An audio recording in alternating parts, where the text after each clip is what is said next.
Sorry, guys, hit the button again. Hey, everybody. Sorry. Such Hey, open.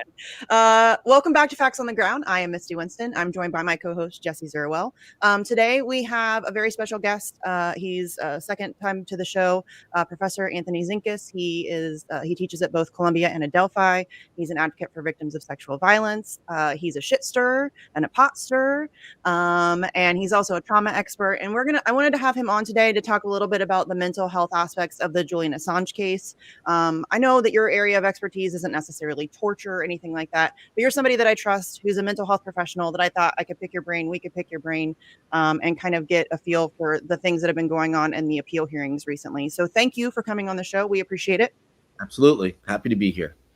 Okay, so the appeal hearings were brutal, obviously. It was 2 days of just listening to them trash Julian Assange, call him a malingerer, he's a faker, there's no way that he could be autistic, he has kids, and all this nonsense. So I guess maybe the first place we should start is just kind of like at the beginning, picking apart like how we got to this point. So as Nils Melzer has said, who's the UN Special Rapporteur on Torture, he's been a victim of psychological torture for over a decade. Now, as far as like the mental health aspect of that, what because I think a lot of people aren't. It's a lot more difficult for them to understand what psychological torture is and what it does to you. So maybe you can touch a little bit on that and about kind of the ramifications that it will do to somebody's brain. Sure, I'm happy to do that. I mean, it's an upsetting thing to have to talk about.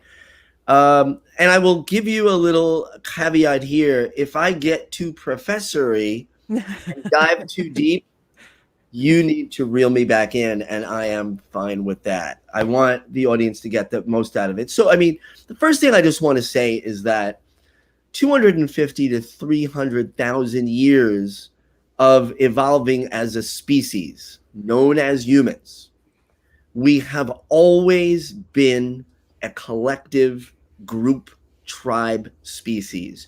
It is hardwired into our brains that we need to connect and be around other people for survival. Little babies that are not picked up or held can get something called failure to thrive syndrome and literally die even if they're given food. So this is not even a controversial thing in the scientific community. It doesn't stop when we're no longer infants. This is something, this need to be social is something that is, again, hardwired into us and stays with us throughout our lifetimes. So when we talk about social isolation, right? Social isolation is one of the things that jumpstarts our stress response, our fight or flight responses. If you think about this, like when we were hunter-gatherers, if you were separated from your group, you would die. Nobody was able to survive on their own. You needed other people. So that's hardwired into us. So when we are socially isolated, for a substantial period of time, our fight or flight kicks in, our body and brain floods with these chemicals that are meant to only exist in the short term to get us away from like a predator that's chasing us. Solitary confinement is considered torture by the United Nations and by even like the American Psychiatric Association, because what it does is it imposes a prolonged state of social isolation on a person. And I think, when we look at, we'll dive into the legalities of it a little more, but what does it do to our brains? A whole cocktail of damaging chemicals that, in the short term, like I said, can get you out of a nasty situation. You're being chased and you need to get to safety. Your fight or flight kicks in, your heart goes, but your brain floods with a cocktail of chemicals that, if they stay up long enough, can literally physically damage the brain and the body. We know that the vast majority of the diseases that people in the United States and around the world, but more so here, die of are stress-induced diseases. Heart disease, stroke, cancer, even things like diabetes can be created or exacerbated by high levels of stress in the body. it throws your entire system off. Also, stress that's associated with things like social isolation, if you don't already have a pre-existing mental illness, can cause one. And, you know, a perfectly well-balanced person thrown into isolation, and it's different for each people. How long will it take? Even for a few weeks, can cause that person, when they emerge, to be diagnosable with a mental illness. And here's the thing that I think is important to understand. Like the American Psychiatric Association says, anybody with a mental illness is far more vulnerable to the negative effects of solitary confinement and should never be confined. And it's not just American psychiatrists and psychologists and doctors. It's people all over the world, professionals all over the world saying this. There is hard science behind it, and especially because it doesn't serve any purpose. It is not for the safety of the individual. People literally can die because of it. So, you know, there's no doubt, and it should never be a controversial discussion, that any form of solitary confinement, first of all, it's terrible even for a few days, but anything longer than 3 to 4 days will be detrimental to that person's mental health and physical health. Yes. And with somebody like Julian Assange, who's been diagnosed as being on the autistic spectrum or the autism spectrum, more specifically, how does solitary confinement affect him or somebody with autism or somebody on the spectrum? Want to be really clear for, not that you're suggesting this, but just for anybody listening, autism is not a mental illness, right? Right. It is considered a neurodivergent state. I don't even love that term. It's just it's just another form of being human. There's many ways, you know, think about, there's many ways our brains, there's billions of people in the world. There's many ways our brains can exist. Just because the society is this way, and those who are diagnosed with autism spectrum disorder are outside of that and they don't fit in as well to that, doesn't mean that there's anything wrong with them. It's just that our way of existing is very narrow. So that's the first thing I want to say. But, you know, you think one of the things about autism is if you are treated really well and grow up autistic, and you've got a lot of people who understand you and understand your perspective and way of behaving, that can turn out really well for you.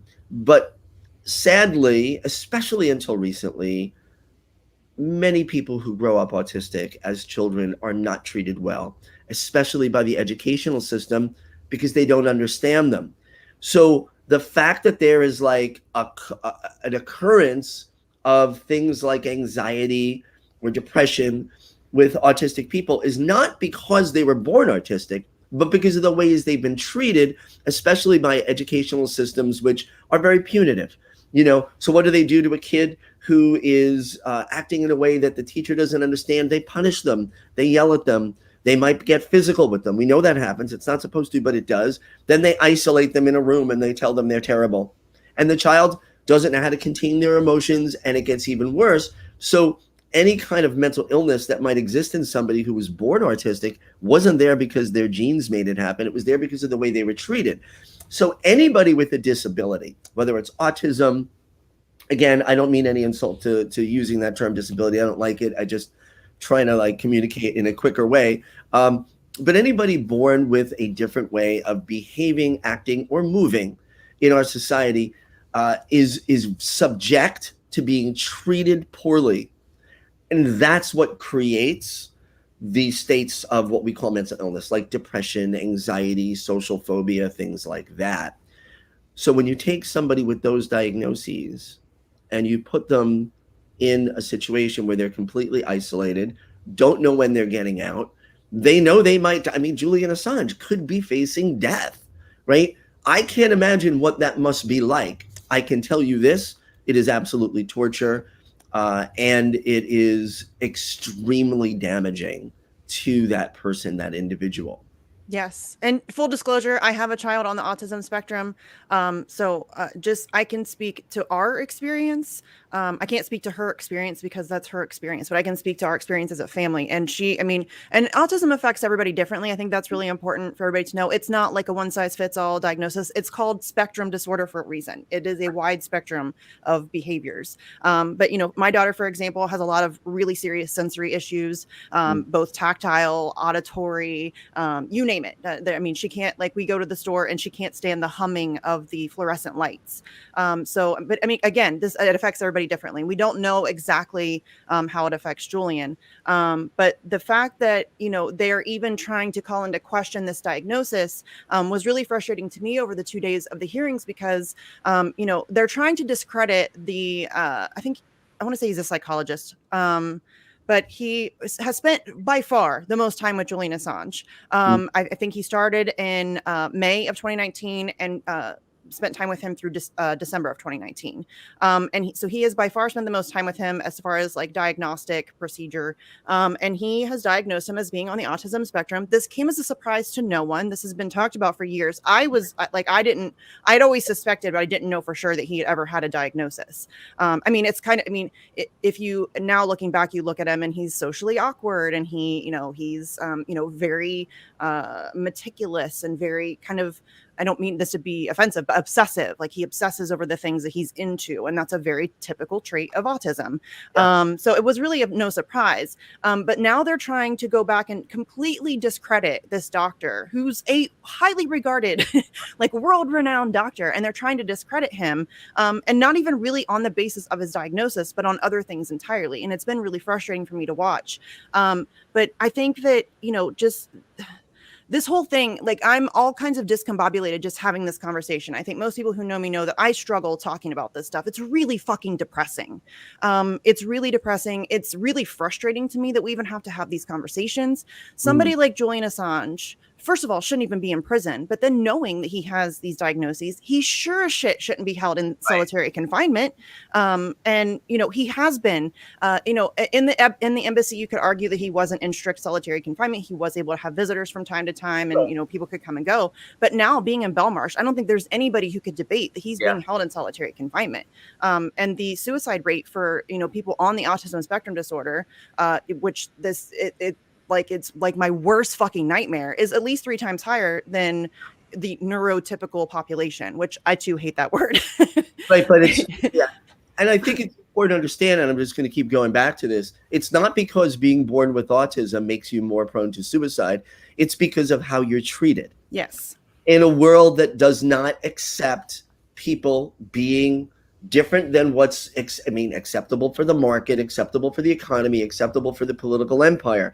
And some of our most brilliant humans have been autistic, thank God, and when you look at that whole idea of like being meticulous and being able to dive into a subject and stay focused. Now, I wish I could, I'm not belittling it, but I definitely get distracted easily. So being able to do that, those people make amazing, brilliant contributions to our society, and Julian Assange has done that, right? And if people don't like it, it's still undeniable that the man is brilliant, right? But what I think about him, he's a human being, and taking a human being and torturing them to the point where you are, I believe, trying to push him to a complete mental breakdown and disintegration or suicide. Is exactly what's happening, and it is a massive human rights violation. Yeah, and I don't know what new medications he's on, but I just listened to Stella Morris in an interview she recently did on Moderate Rebels with Max Blumenthal and Ben Norton, and she said that at the last round of hearings, Julian was able to watch from a live stream. He wasn't able to be in the courtroom. He wasn't. They wouldn't let him. He wasn't allowed to be in the courtroom, which is absurd. And he was watching this live stream, but because of the side effects of the new medications, he wasn't able to comprehend most, if not all, of what was going on, and was struggling just to keep his head upright. And at one point, I think it was after about an hour, he was telling whoever was watching him that, yeah, he wanted to leave, but because it hadn't been communicated to those guards that he didn't need to be present in any form at the hearings, the guards wouldn't let him go. So he had to sit in this room, not comprehending most, if not all, of what was going on in front of him on the screen. And, so there's torture in a sense on top of the solitary confinement. There's torture being enacted in his hearings. I think that we should make clear, though, that that's not just medications. He's been struggling cognitively for a while. And maybe you could speak to that a little bit, because this is a brilliant man. I don't think it doesn't matter if you like him or not. I think everybody can agree he is brilliant beyond measure. And there have been multiple times throughout the course of the past 2.5 years where, one of the first court dates that he had, he was having trouble remembering his birthday and his name. So what, as far as would it be cognitive abilities? I don't know what that is. So the part of our brain responsible for advanced thinking, for judgment, for mediating everything else that's going on in the brain, and what makes us human is our prefrontal cortex, right? So it's more developed than in any of the other primates. And we're a primate, we're an ape, we're in the ape family. So we have to remember that, we're not this other type of existence here on the planet that's so special. We are animals, and what makes us different than other animals is we have a very well-developed frontal lobe, prefrontal cortex, that is responsible for advanced thinking, judgment, mediating impulses, making decisions. It's where we can, mediate our speech. It's our social connection. It's all the things that make us people. That is the part of the brain most vulnerable to extended chronic and toxic stress. So it doesn't matter, and the brain doesn't distinguish where the stress comes from.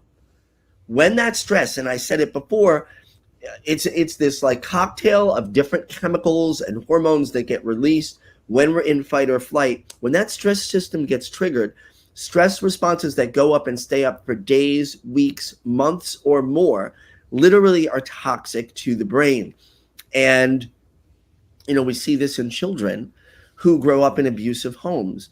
We see this in children who grow up in states of chronic poverty and inequality. The National Institutes of Health did studies about a dozen years ago comparing the brains of rich kids with the brains of poor kids. I talked about this in my TED Talk on poverty and inequality called Watch the Gap. And what they found was that the brains of poor kids actually were damaged to the point they resembled that of adult stroke victims. And the part that was most damaged was the prefrontal cortex. And like I said a couple of minutes ago, the brain doesn't distinguish between what caused the stress.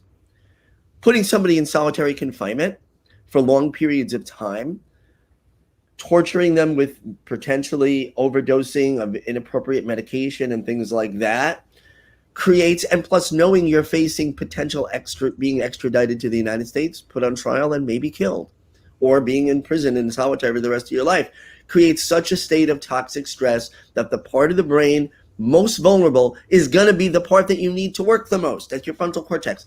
This is not controversial. This is widely known and accepted. I think they're doing it on purpose. They're trying to destroy him. Yes, there's no question about it. There really is no question about it. And I don't know that, we have necessarily hard evidence that they have said out loud or that they've said in writing that we want to torture this man to death. But we know from the Stratford leaks that their plan was to keep him tied up into legal stuff forever. And I think that this is really the best case scenario for them. If he kills himself in prison, they can, it's easier for them to brush it off as it's not their fault necessarily, despite the fact that it 100% fully is. Recently Nils Melzer did an interview where he said that if he dies, if he kills himself, whatever, he will have been tortured to death. It's not up for debate. But they're going to try to brush it off as if it's not their fault. They're 100% going to do that.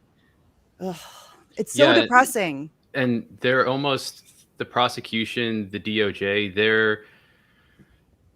they're so cavalier about all of it. If you listen to what they said in the last round of hearings, the way they presented what would be on offer for Julian if he were to be extradited to the U.S., the kind of conditions he would be in, which would essentially be more solitary confinement. But they were saying things like, well, he'll be able to communicate with other prisoners through pipes in the walls of the prison. He'll be able to crochet. Yeah. And you can't take that seriously. How can they be serious in saying that? And if they are serious, that's even more demented. Who's saying it, right? Like, so if the United States is offering this, let's look at who the United States is as a carceral nation, right? Because if through the Mandela rule of the United Nations, which we're always holding up as being like, oh, the United Nations, and you're right, when it's convenient. The Mandela rule is saying that more than 2 weeks in solitary is torture. Mm-hmm. If the United Nations, how do you pronounce it? Rapporteur, yes. Yeah. Rapporteur, okay, is saying that and their interpretation is very, very well supported by science. Anybody who is in a different mental state, whether it's mental illness or autism spectrum, is highly vulnerable to the damage done by solitary confinement and should never be confined. If the American Psychiatric Association is saying these things, then the United States, who has about 80,000 humans in solitary confinement on any given day, is the biggest human rights violator in the world. That's who we are. And it happens under Republican administrations and it happens under Democratic administrations. Mm-hmm. Nobody even talks about changing it. That barbaric practice, it's not a stretch that we would treat, not the people, but the elite government, would treat who they consider their biggest enemy in this way. Yes. I mean, there's a thing called special administrative measures. So they don't call it solitary confinement. That's how they get around it. That's how they get away with it. They've renamed it. Or now they're after 9/11, they created the CMUs, the Communication Management Unit. And it's really just another way to socially isolate you. Your communications from in and out of prison. You're only able to meet with like a very small number of people. Your legal team's one of them. A very select few family members can visit every so often, but it's very few and far between. Your communications, like writings and phone calls, all of that stuff is heavily monitored and heavily restricted. And then special administrative measures is the same exact thing. That's what Joshua Schultz being held under now. And Daniel Hale is in a CMU unit. And so they it's like enhanced interrogation. They rename it so that they can get away with it. It's enhanced. I was going to be interrogated and I was all upset, but then they told me it was enhanced. It made it all better. It was fine then. Here's a new interrogation we've just come out with. It's enhanced interrogation. Extraordinary rendition. Yeah. And it is extraordinary. And we are an extraordinary country. So, most of your audience has probably read 1984. Read it again, because that's exactly where we're at. Yes. I don't even need to read it anymore. Just look around. Just exactly that double speak it's what we do all the time, and people just get numb to it. They just expect it, and they're like, oh yeah, that's how they say it. And this is torture. We need to use the words. It's torture. It's emotional terrorism. And I think there's a terrorism piece to this that we have to talk about. Terrorism isn't just when a person or a group commits an act of violence against people, even though they couldn't win a war on their own. They're not an army, but they do this thing and they blow something up, and it's meant not just to harm those people, but it's meant to send a ripple of fear through the population, right? So that's how it works. What's being done to Julian Assange is a form of psychological terrorism, because it's a very clear message, and I know that you've talked about this before. It's a very clear message to anybody else who might be considering saying anything against the empire. And the That's empire. a great term. I love that. emotional terrorism, psychological terrorism, that's a great, I mean, we do talk about it all the time, Right. but I've never, like, to have that phrase, I think is really striking. If Because that's you're, exactly what it is. yeah, and I'm just trying to put it all together. If you're a whistleblower and you know some really bad, nefarious shit is going on right now for, you know, whatever contract agency you work for or department in the government, you're going to more than think twice about letting that information out, because you see what's happening to Assange. And what they're saying is, I mean, you know, my background in trauma comes from working with and studying families where there's been child abuse, intimate partner violence, right? And the dynamics are very similar here. It's not unusual for a very abusive parent to beat one child in front of all the other children. And they don't even have to ever beat you, the child that's witnessing. They just have to speak to you in the tone of voice they used when they were beating your sibling. And that message is very clear. And abusers do it the same way in intimate partner violence relationships. They don't have to beat you every day. They just have to look at you the way they did the last time they smashed your face through a mirror in the bathroom. And you know, if you step out of line even a little, you're done. That's exactly what the United States is doing with Julian Assange. It's a very, and Britain, right? So it's Yes. it's the US, it's empire. It's that empire. And they're giving a very clear message. And why? And you folks talk about this too, but why are they doing it? What are they afraid of? He took the masks off. So you've got people like George W. Bush. You know, he was an affable, likable guy, right? That's how he projected it. He's a murderous war criminal, a disgusting pile of human garbage. But he wasn't the angry Republican. He didn't have the fire of Trump and like, he was goofy and, you know. I couldn't open the door and I went in. And apparently, I know people who've met him socially and said, you know, he's like really kind of charming and nice. And who knows to what extent he even knew what was going on, because Cheney was doing that, not excusing him at all. But you don't expect a man like that to oversee what was revealed to us when Chelsea Manning revealed those. I think it was Chelsea who did this, the video of U.S. soldiers laughing as we blew up cars with children, as reporters, journalists were running out of cars and we were shooting them in the back. Like, those things we didn't expect from the empire. And of course, Hillary Clinton tries to be, you know, I'm a Democrat and we care more than the Republicans. Yeah, all that bullshit. And then they revealed with Cablegate all those cables where we're like threatening other countries, tapping other countries' phones. And it's so laughable to me that we talk about the paltry amount of Facebook ads. Facebook, please. Facebook. First of all, Facebook, okay? Because, you know, my mom's on Facebook. Right? So there's that. I don't know what they're doing if the Russians thought they would do anything except like spend this money somewhere. But here's the point. What we do with other countries' elections is far worse. And Cablegate showed a lot of how are like behind the scenes nefarious actions. So they didn't like that the mask came off. It showed who they really are, like in John Carpenter's movie, Them, where they live. Them was Them is also good. Let's talk about science fiction next time. So, something a little lighter. They take the mask off. So we have to destroy the possibility that anybody will do that, because here's what I know. They haven't changed. Yeah. The stuff we know is nothing compared to the stuff that they're doing and continue to do. And their fear isn't, okay, I don't think their motivation, I'll just end with this piece, like, isn't that they want to punish Julian Assange for what he did. They want to prevent the rest of what's going on from coming out, because they are literally terrified. Yes. I liken him to the head on the stake. He's the proverbial head on the stake. He's the warning.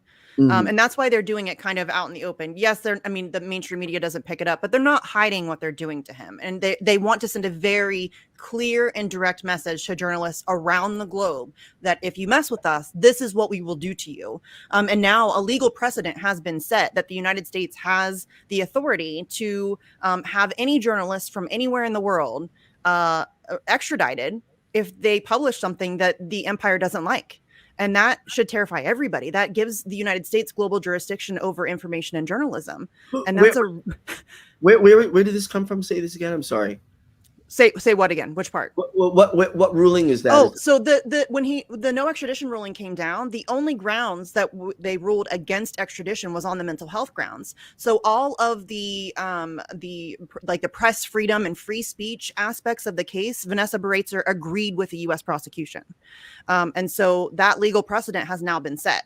That she ruled that that's an okay thing to do. And so that really does, that's after they save Julian's life, we then have to go back and fight and relitigate, at least try to, and get those things overturned because that sets an unbelievably dangerous precedent around the globe. And it doesn't even have to be journalists because anybody could really be, look at the domestic violent extremists. Literally anybody could be labeled a journalist. If you publish something, if you tweet something, if you blog, if you have a YouTube channel, you could be considered a journalist.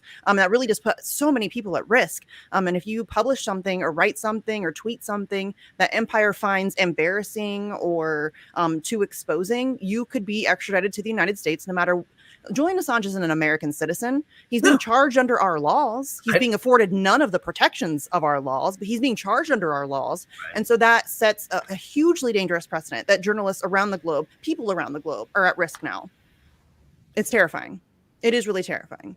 But I also wanted to talk about too, because the solitary confinement piece is really important, but there's so many other things that they're doing to him. Like Jesse mentioned earlier, it's not just the solitary confinement, like the medication stuff is a big issue. But for example, there was like a period of time where for like 6 months, he wasn't able to meet with his legal team. He's in a battle for his life against the world's largest empire, and he can't participate in his own defense. They gave him a laptop with the keys glued down. They kept him, Belmarsh is an extremely old prison with a really terrible heating system. And all of last winter, we're getting ready to go into winter again. All of last winter, they left him in his cell without his warm clothes, and he was using books to insulate his window so that he wouldn't freeze to death. And these are all, I think, aspects of torture that don't often get talked about because it's not solitary confinement. It's not like one of those big things. But even just like in the Ecuadorian embassy, them spying on him and trying to steal his child's diaper. And now we have the report from Michael Isikoff and others where they had plans to have him assassinated. And that, knowing that as an individual has to really fuck with your head. Whoever leaked that information, I don't know how Isikoff got it. He gets a lot of information, right? And so well, he has really close ties to the intelligence. Yeah, I think it was an intentional, because Max Blumenthal had, this is all part of the UC Global case. We all knew these things were happening, but the Isikoff stuff, I think it was an intentional. Do they really want to assassinate him, or do they want him to know that, or to think that they're trying to? And so when you look at like in the Diagnostic and Statistical Manual for Mental Disorders, the DSM, which is like the Bible of psychology and psychiatry, I have a lot of problems with it, but its definition, when they talk about post-traumatic stress disorder, PTSD, which you can get from being in combat, from being in a horrible car accident, from being abused at home, could be anything, right, that causes PTSD. One of the things, one of the criteria is where your life was actually threatened or you felt that it was threatened.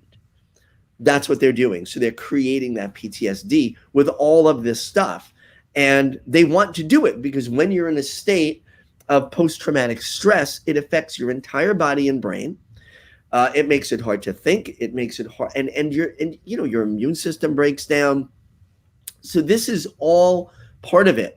So it's never just solitary confinement. It's how you're treated by the guards when you do interact with them. And, this makes me, going back to solitary just for a second, think of the case of Khalif Browder. Yes. Right? Who was wrongfully arrested over a backpack by the NYPD for a $30 backpack that he did not even have on him. because a couple of kids said he stole my backpack. Okay. He goes to jail. The racist, extremely racist criminal justice system in Manhattan, and I'm saying the DAs, the assistant district attorneys, all those ADAs are responsible for the death of Kalief Browder. And if someone is not familiar with Kalief's case, you can go on YouTube and see a whole bunch of footage, even interviews with him before he died. He was thrown in solitary confinement. He was arrested, thrown in Rikers Island, which is a gulag. There's also a there's a Netflix documentary or a documentary that's available on Netflix. I don't know if Netflix produced it, but I don't think so. But it is available on Netflix right now. I just saw it the other day because I go through the documentary section all the time. it's well worth watching.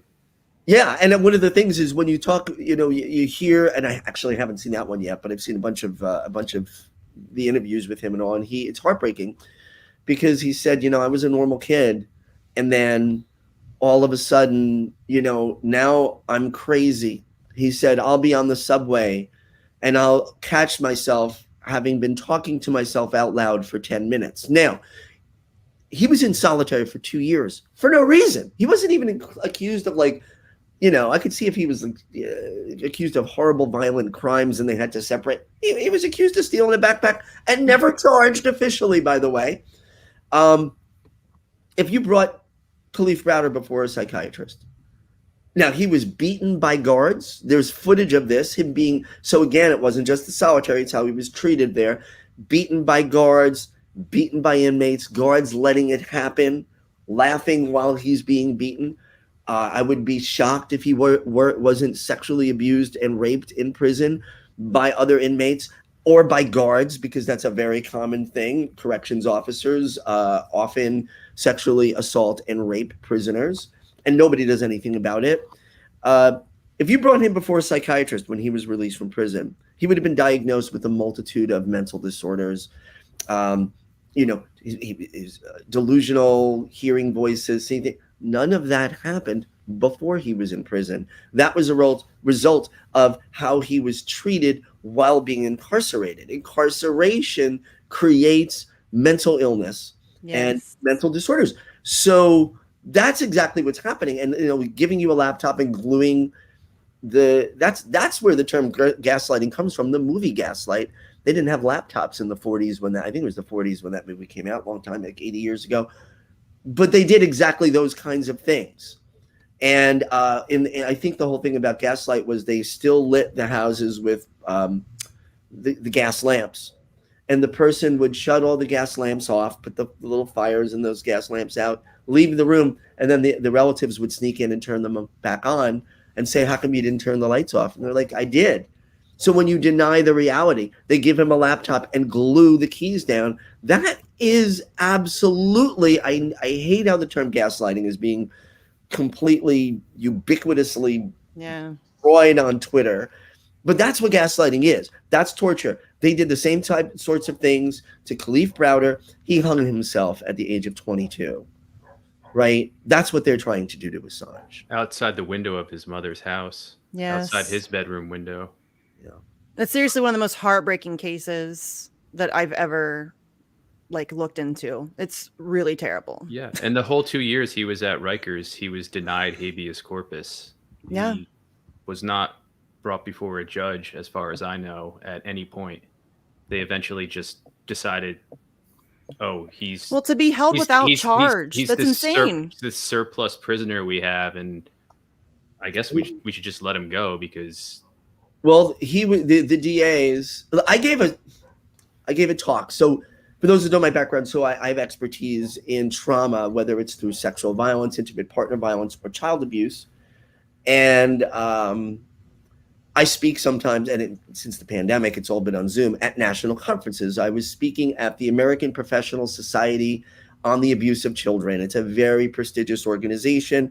At one of their conferences a few years ago, and my workshop was called Criminal Injustice.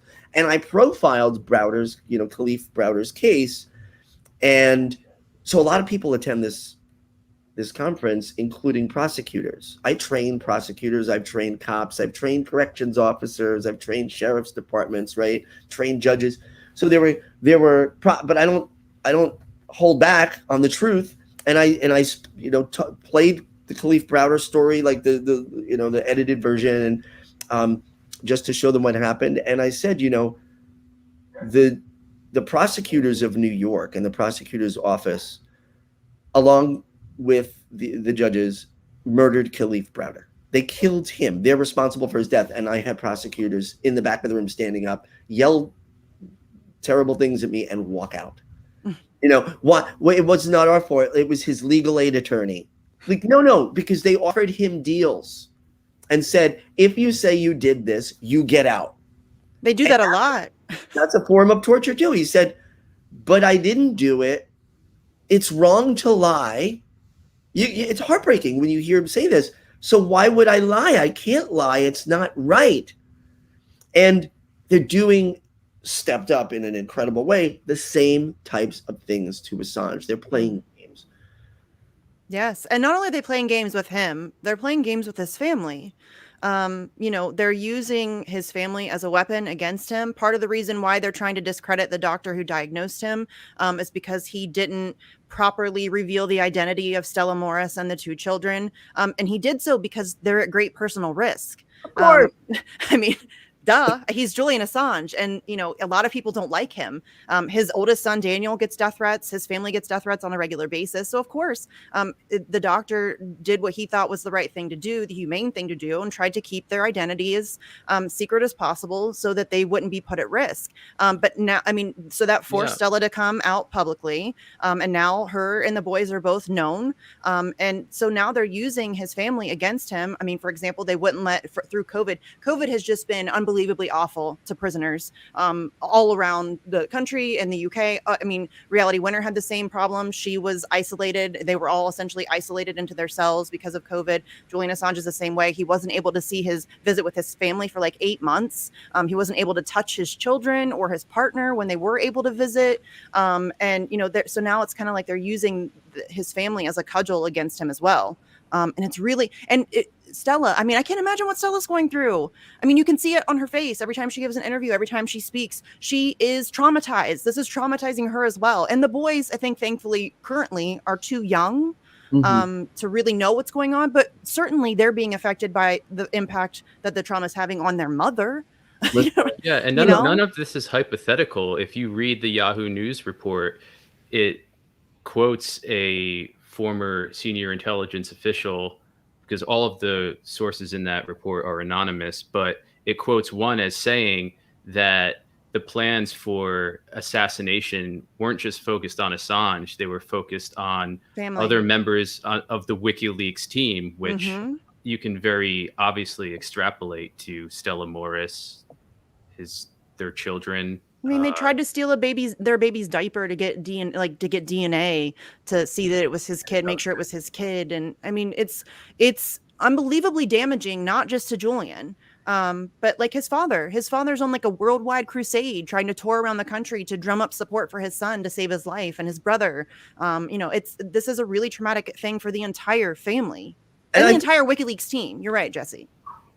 Yeah, and I think that goes back to the whole that psychological terrorism used as a weapon, and what Misty said, putting that head on the stake and saying, "Do not ever do this again." And I'm surprised that the UK is joining with us to do this, because when you look at England and their history of being on the right side and a champion of human rights and standing against colonialism. Oh, I'm sorry. No, they did the opposite. So, like, these garbage nations, look at what, I'm sorry, I just had to. Like, a little bit of sarcasm and levity makes me feel. We have to, yeah. As the empire crumbles, I don't know. Gallows humor is the only thing that gets me through the day. Well, I developed that working in an office where, one of the things we did was we dealt with child sexual abuse cases. Yeah, I couldn't. Oh.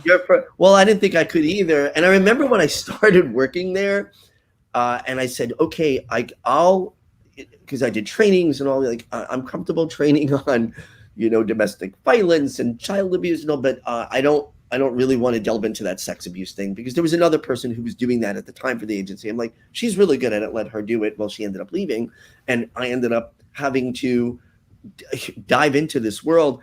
And so I spent time with the advocates who worked with these children who were sexually abused, often by family members. I mean, they're horrible stories.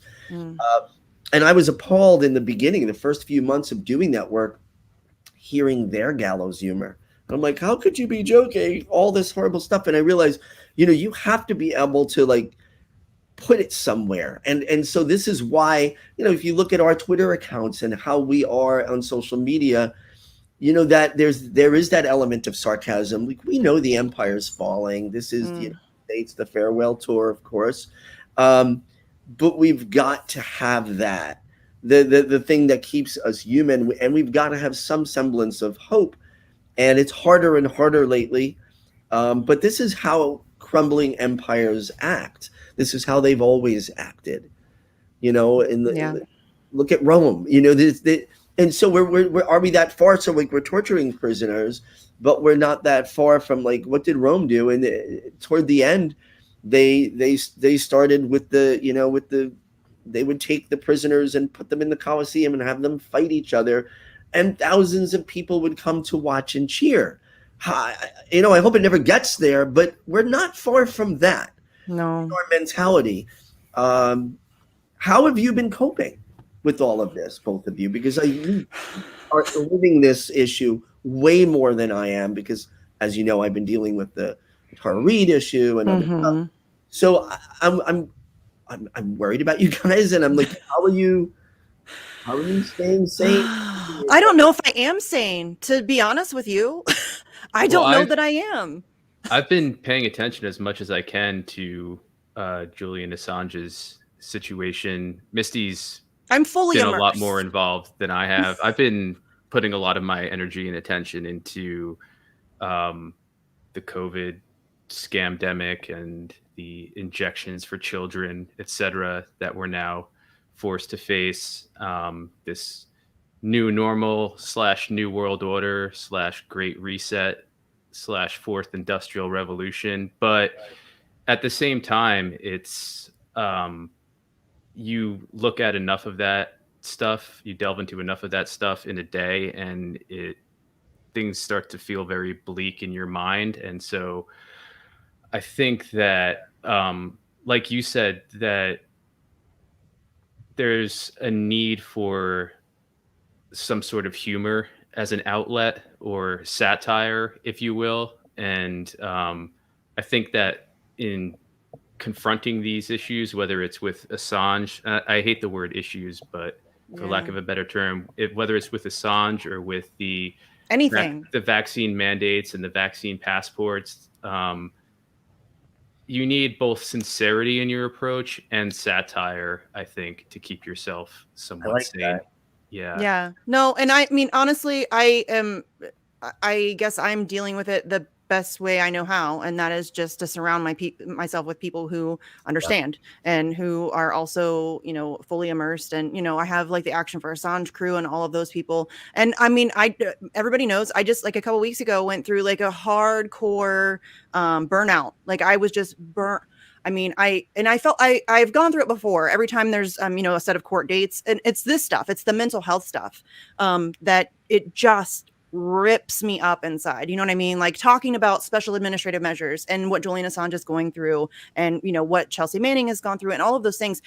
I don't sleep. I can't sleep at night. It's it's tough. I'm not gonna lie. It's really, really hard to be fully immersed in an issue. I know, Jesse, I'm sorry, but an issue that it is like, you have to talk about war crimes on a daily basis and torture and all of that stuff. It sucks. But I think I've gotten better at recognizing the burnout before it comes, because I caught it pretty early this time. I was trying to do, around the hearing, I was trying to do interview after interview after interview, because the biggest issue we face, the problem we face with Assange, is that there's a massive blackout. Nobody's talking about it. No. And so I feel like the more interviews I do, the better. And so I'm trying to like get out there and talk as much as I can, and I wear myself out, and then like my brain stops functioning. I can't, like, I'll lose words entirely. We were on the Action first, and I couldn't think of the word script. It's like such a basic word. I'll like confuse words, where, like words that sound similar, I'll like flip them with each other.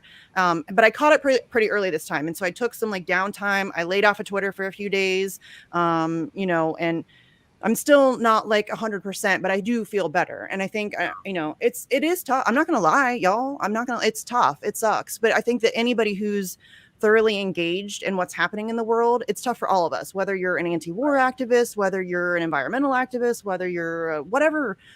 If you're thoroughly engaged with what's going, if you give a shit, it's hard. It sucks. It is. But I suspect that's part of the operation against Assange, is to also psychologically debilitate his supporters as well, through media blackouts, through mis and disinformation, gaslighting us. Yeah.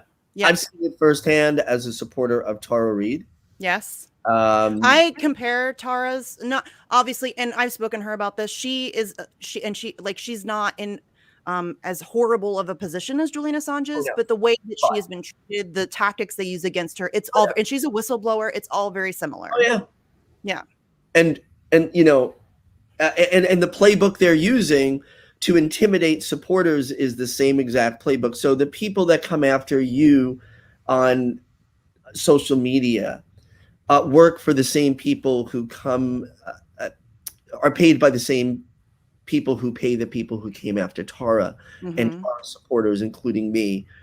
And, you know, I faced a coordinated effort, not just to defame me professionally as yes, Tara Reid is a beautiful person. Yes, she is. An amazing human being. And when I have a tough day, I think, you know what? I'm inspired because she's still going and she's still speaking her truth. So thank you, Lucky Burrito. We love you, Lucky. And so, but you know, having to face these coordinated efforts by groups who are coordinated and paid by, and it's, you know, these PACs, Real America PAC, and it's all through and part of the DNC machine. They tried to get me fired from my jobs because they didn't like what I said on Twitter. I mean, that's where we are. So I went through that mental anguish, right? We both have hate accounts that exist on Twitter. And I think, like, sometimes I haven't looked at my hate account in a while. It's been I've looked at it one time when I found out it existed, and that was it. 6 months ago. And I feel like every now and then I feel like a little sympathy, like, oh, I hope they're paying them at least $15 an hour. I know. You're gonna do this shit, which you can't like on a daily basis, having to say horrible things. But that's what they do. They try to demoralize us. They saw how protest worked in the 50s and 60s and 1970s when it comes to anything from civil rights, the anti-war movement, the pro-environmental movement, the feminist movement. I mean, the fact that we even use terms like intimate partner violence or rape and sexual assault is because feminists got the shit kicked out of them by protesting the LGBTQ plus movement, right? Stonewall, New York PD walked into a bar and started clubbing people over the head and back because they were, at the time they said gay and lesbian, but you know, this was LGBTQ plus before the term was, and because of how these people were dressed, but all the progress, and I'm not saying civil rights worked, I mean, just because Obama's president, but the point is there was some progress. And they looked at it and they said, we cannot have this. So what do we need to do? We need to make people extremely fearful, extremely exhausted, and cut them off as much as we can so that they cannot coalesce with others and say, let's come together and make change. Because they fear it. They terrify it. They're terrified of us. They did this with Occupy Wall Street, you know, and if we were just a bunch of hippies in a park, why were you even worried? Why did you coordinate a crackdown between Bloomberg and Obama's DHS? I was there the night the NYPD raided Occupy Wall Street. I saw police abuse before my eyes the entire night. It was horrible. And that, you know, that was under Obama and Biden. So they try to do this. If there was widespread support for Assange, that would be chilling for the empire. I'm very upset about the way the media continues to ignore it. There's the mainstream media. They're reporters, and if they think this won't happen to them, maybe not to this extent, but that they might be like pushed out of the inner circle, they would do it in a heartbeat. None of those people, I don't care, even Rachel Maddow, if she steps out of line, shit will happen.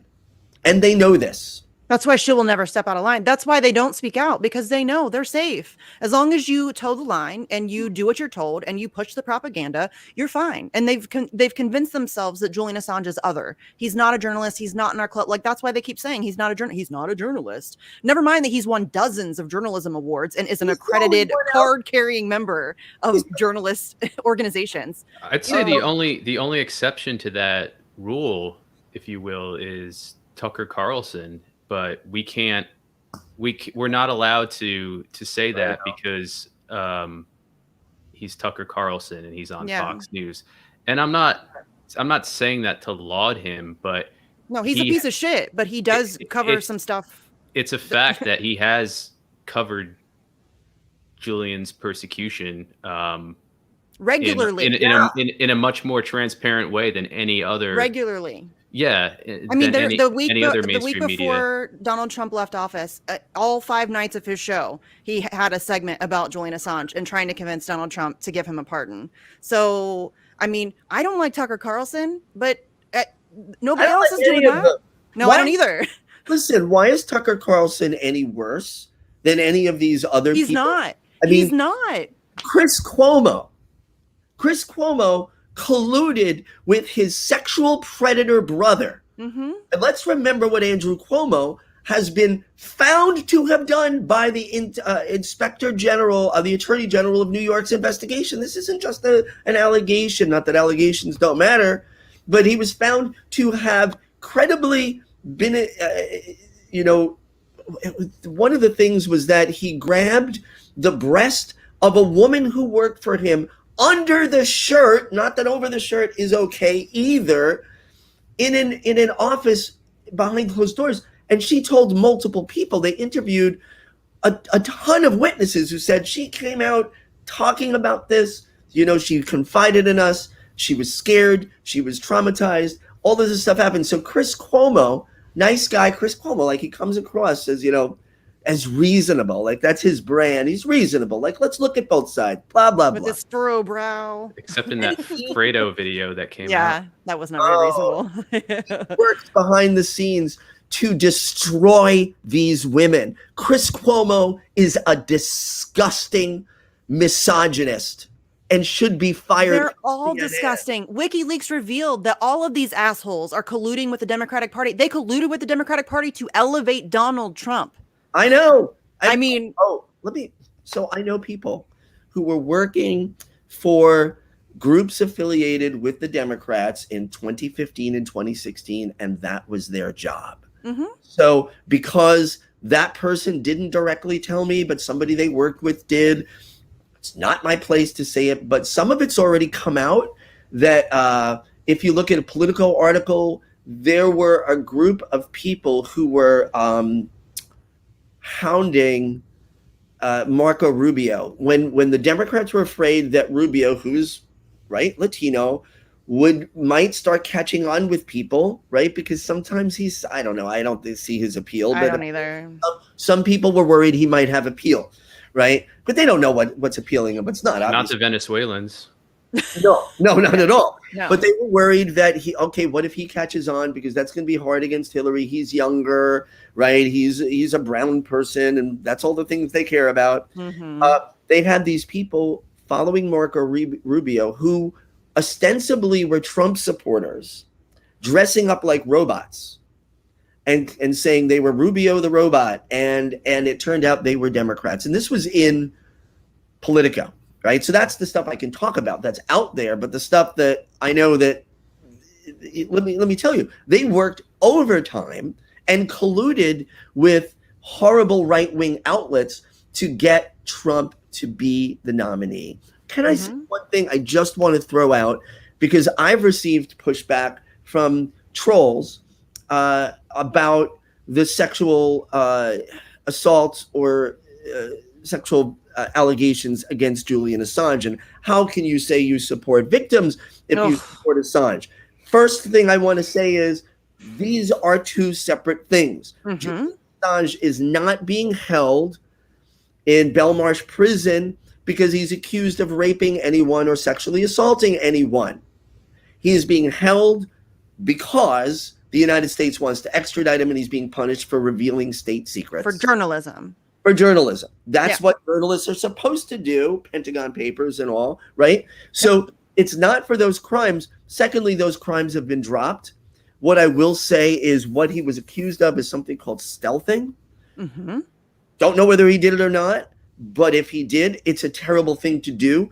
Stealthing is when you have consensual sex and between two people. One of them has to be a man, the other one could be whatever gender, but one of them has to have a penis.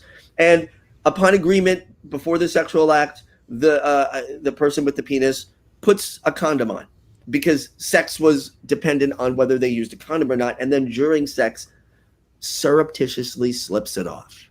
Yes. That's what stealthing is. It's not okay to do. It's really, really bad, and it can be very traumatizing for the person. If he even did that, I would be standing up and saying, that's horrible, and it has nothing to do with this current case. But that case has even been dropped. Multiple times. There are no sexual assault cases against Julian Assange. No. And there's nobody standing up that I've heard of who's come out and said, he hurt me. And even if he was a horrible human being and did horrible things, what's being done to him now is, I think, illegal, right? Yes. So, because we don't even treat people accused of those things here in this country like that. I mean, you've got a president accused of raping a staffer in 1990. Who's on camera being physically inappropriate with children. On camera. A month and a half ago. He was just copping a feel from Ursula von der Leyen at COP26, which is quite appropriate. There's a picture. There's a picture of him putting his hands on her arms. I didn't see that. Well, and as far as the sexual assault allegations against Julian Assange, Nils Melzer, who is, again, the UN Special Rapporteur on Torture, is fluent in Swedish, has examined the original court documents. He has done an amazing job of debunking those allegations. And again, you're right. If the thing is if Julian Assange willingly wanted to participate in that investigation, he was cooperative from jump. He stayed in Sweden for 3 weeks, and then before he left Sweden, he asked permission to leave. He regularly said that he was willing to be interviewed from the Ecuadorian embassy in London. He had no time did he attempt to skirt around that or get away from it. Nothing like that. So he wanted to stay in court. Nils Melzer, I won't. It'll take forever to go into it all, but there was a condom with no DNA found on it, and there was the fact that one of the witnesses refused to sign her statement because the cops went back and changed her statement. Well, that would be impossible once you put a condom on, because yes, there would be DNA on the condom, even a tiny little bit. Yeah. But the point is this, again, that's not what this case is about. No, at all. It's a distraction. And if there was a person who was convicted of rape in this country, I wouldn't want them to be tortured. No. I don't want to be part of a country who tortures anybody. And I certainly wouldn't want that person to be held and tried and, charged under the Espionage Act as a journalist for nothing to do with those allegations. That then sets a legal historic precedent that will destroy press freedom forever. Well, here's the thing, though. They can't. I believe they can't destroy it forever. I believe they want to. And I think it's very detrimental what's happening. I'm not dismissing the importance of it. And I think they know it. I think they know their clock is ticking. They being the elites that run the empire. Oh, for sure. These are last desperate grasps at maintaining control of power. This is an empire who is failing, knows it's failing, is backed into a corner, and is lashing out irrationally. That's what this is. But it does, it is a really, that's why we need to fight. It is, once you lose rights, they're really difficult to get back. Look at the Patriot Act. That was supposed to be temporary. We're 20 years later, and we still don't have those rights back. So this is a really serious thing. And not only that, a man's being tortured to death, and that shouldn't be okay with anybody. No, and so I want to know this, and I'm calling on, I'm a licensed social worker in New York State. I'm calling on the professional organizations that exist, the National Association of Social Workers, the American Psychiatric Association, Yes. like anybody who cares about mental health, you need to speak up specifically about the this. autism community. I would love to see the autism community go to bat for Julian Assange. You know? Right, but you know what? Here's what I saw with Tara Reid getting anybody. I didn't think I would be like held up as like, oh, Anthony Zenkus, trauma expert, comes out and supporting Tara Reid. I thought I'd be one of many. Yeah. And I was so discouraged. I got in touch with people that I know who run national organizations and statewide organizations, and they were all petrified. They're like, we really can't do that. We'll lose our funding, and this is why nonprofits, or governmental departments, it's so hard for them, and but the same thing, like we need professionals to stand up and say what's happening to Julian Assange is not akin to, it is torture, it is wrong, it is criminal, it is unethical, and as mental health or medical professionals, we need to stand up and say this is wrong and it has to stop. Yes. Agreed. So as we're closing out, I don't want to keep you too much longer, but as we're closing out, I'll give you a chance to plug anything you've got going on. I'm going to put up on the screen for everybody some phone numbers that you can call to make some noise about what's happening to Julian Assange, the White House, the DOJ, forgetting words again, the switchboard line for Congress. So you can call your representative or your senators. What we need is mass public pressure. We need people like Anthony just said, people are scared. People are afraid to come out, especially professional organizations or people who receive government funding. They're afraid to poke the beast. So we need the people to come together and to speak out against what's happening to Julian Assange. That's the only way. That's it. We can't appeal to the better angels of the people who are prosecuting him. They don't have any. The court system is clearly not going to do the right thing here. I mean, this case is ridiculous. It should have been thrown out and lit on fire a long ass time ago. The number of human rights abuses that are happening in this case are it's honestly mind-boggling. It's unfathomable to me that this is happening in broad daylight and more people aren't speaking out about it. The fact that he was spied on, the fact that he was isolated, the fact that he was unable to meet with, seriously, human rights abuses all over the damn place. So they're not going to do the right thing. We need people to start making noise. You can make phone calls. You can send emails. You can start protests. You can, all it takes is a poster board, a Sharpie, and a sidewalk. Go stand on one and be a one-person protest in your town, or go hang up flyers. But the biggest thing you can do is have conversations with people in your real life. Because the more, again, we're facing a monumental blackout. Nobody's talking about Julian Assange. Nobody's talking about Julian Assange. It's a hugely problematic thing that we're facing. Just getting information out there. In my experience, once you introduce somebody to the Julian Assange case and you explain to them what's actually happening, people are instantly like, holy shit, what is this? Know about this? Yeah. I haven't heard about it. And you immediately get people interested and they're like, wow, it's crazy. So we need you to have conversations. And I understand that the Assange case is very complex and it is a little bit overwhelming. You do not have to be an expert on the Assange case to have those conversations. There are a multitude of fantastic resources out there where if somebody has a question, or if somebody comes at you with one of the random smears that they've thrown against him, Caitlin Johnstone has a huge ass article rebutting all of the smears that have been leveled against him. But there are resources out there. You don't have to be an expert. You just have to initiate conversations. I am always on Twitter. You can find me there if you have questions or if you need resources. People DM me all the time. Hey, do you have an article that debunks this? Hey, do you have something that debunks this? I'm happy to do that anytime, all the time, all day long. If I am available, I will help you. We're all of us who are in the Assange movement. That's what we do. So do you want to, Anthony, do you want to tell everybody where they can, I put up your Twitter stuff on the screen earlier, but do you have anything coming up? I know you were just on Tara Reid's show, which I'm really excited about. I'm going to actually be recording with her tomorrow. So I'm super pumped about that too. I'm so glad. Yeah. I can't wait to hear that conversation. So for those that don't know, Tara Reid has a podcast. It's available on all the great podcast platforms, Apple and Spotify and Buzzsprout and all these others. And it was a wonderful conversation that I had with Tara. So listen to that episode. And she's had another one that came out last week. And there's another one coming out today and tomorrow. what's today? Today's Wednesday. Today's Wednesday, yeah. On Friday. I think her podcast came out on Friday. So she's phenomenal. I was just on, if people want to catch it, it was recorded and it's archived on YouTube. I was just on the Fred Hampton Leftist. I gave that was great. The other night. And we had a really good discussion on racial trauma, the trauma from racism. I thought was a really with an amazing panel. This Friday, I will be part of the general strike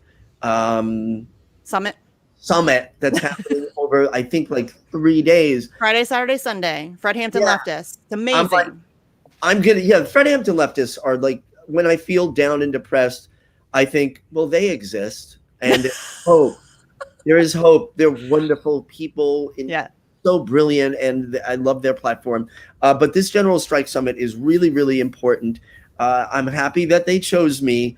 But it is a little intimidating to be in the company of amazing people. I know. There's really great speakers coming on.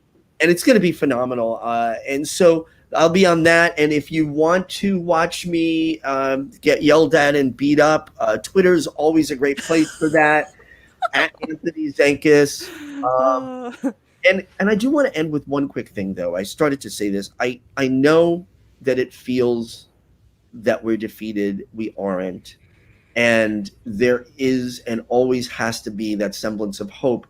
You know, I, in my work, have looked at victims of horrible sexual abuse who were able somehow to find that. And I think, if they could have gone through what they went through, victims of horrible domestic violence, having their heads split open by partners, like if they were still able to find that tiny kindle, that spark of hope, then I need to be able to do that as well. And remember that the empire wants you to feel defeated, tired. Don't fall for it. And the best way we can do that is by supporting each other. And reach out to mutuals you haven't talked to in a while. And, don't just share an article with them about what's happening in the news, but maybe just say, hey, look, I just want to check in and make sure you're okay. I was thinking about you. How's everything going? Like, we need to be able to do that for each other because we'll talk about this maybe another time. The